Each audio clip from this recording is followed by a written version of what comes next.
వధూవధ వైభవంలో ఉంటూ రాజమహల్ని వీడి కృష్ణునితో వివాహం చేసుకోవాలని నిర్ణయించింది. ఎందుకంటే ఆమెకు తెలుసు కృష్ణుడు ఆమె కోసం రానున్నారు. శ్రీకృష్ణుడు రుక్మిణి ముందు ప్రత్యక్షమై వెంటనే ఆమెను అపహరించి తన రథంలో తీసుకెళ్లాడు. ఈ దృశ్యం చూసి శిశుపాల మరియు ఆమె కుటుంబం కోపంతో నిండిపోయారు.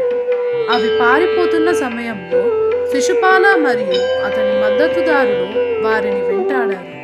కానీ శ్రీకృష్ణుడు తన దైవిక శక్తి మరియు జ్ఞానంతో వారందరినీ పరాజయపరిచాడు.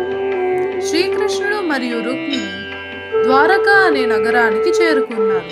అక్కడ ఒక హర్షోల్లాసమైన వివాహం జరిగింది.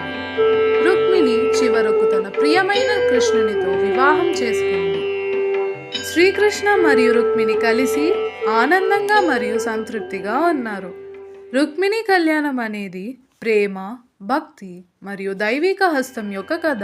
ఇది మనకు తెలియజేస్తుంది ప్రేమ భక్తితో నడిస్తే ఎటువంటి అడ్డంకులున్నా కూడా గెలుస్తుంది. ఈ దైవిక సంయోగం మనకు నేర్పిస్తుంది ప్రేమ విశ్వసనీయమైనది మరియు బలమైనదైతే ఎప్పుడూ దారి తలుచుకుంటుంది. ఇదే మన రుక్మిణీదేవి యొక్క కళ్యాణం కథ. ఈ కథ మీకు నచ్చినట్లయితే మా కర్మ సాధన ఛానల్ను లైక్ చేసి సబ్స్క్రైబ్ చేసుకోండి.